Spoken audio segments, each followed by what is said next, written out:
आपण पाहत आहात महाराष्ट्र वृत्तदर्शन न्यूज, रोखठोक आणि निर्भीड।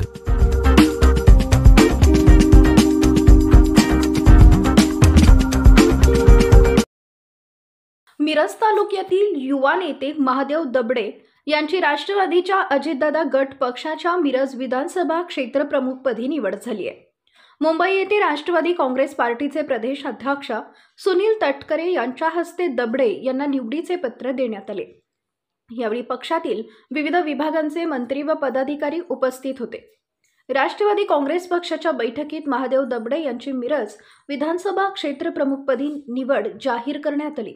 या प्रसंगी महिला बाल विकास मंत्री आदिती तटकरे, राज्य महिला आयोगाच्या अध्यक्षा रुपाली चाकणकर, अल्पसंख्याक प्रदेश अध्यक्ष इंद्रिस नायकवडी, युवक प्रदेश अध्यक्ष सूरज चव्हाण, आमदार अनिकेत तटकरे, सांगली जिल्हा अध्यक्ष वैभव पाटील, सांगली जिल्हा नियोजन समिती सदस्य अतहर नायकवडी, युवक तालुका अध्यक्ष राजू शेख उपस्थित होते।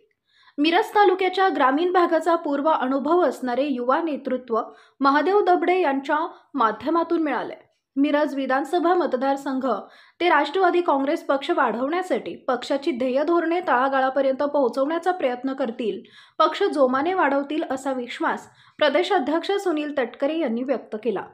लवकरात पक्षात मिरज तालुक्यातील पदाधिकाऱ्यांसह कार्यकर्ते मोठ्या संख्येने प्रवेश करणार असल्याचं दबडे यांनी यावेळी सांगितले।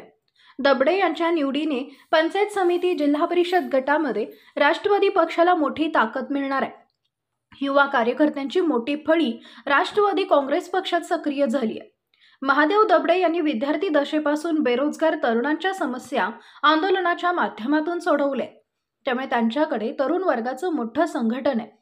सर्वसामान्य कुटुंबातील राजकीय वारसा नसलेला तरुण आज मिरज पूर्व भागातील सर्वसामान्य जनतेचा आवाज बनून पुढे आलाय। सामान्यांच्या समस्या राष्ट्रवादी काँग्रेस पक्षाच्या माध्यमातून सोडवण्याचा व पक्षवाढीसाठी प्रयत्न करणार असल्याचं दबडे यांनी सांगितलंय।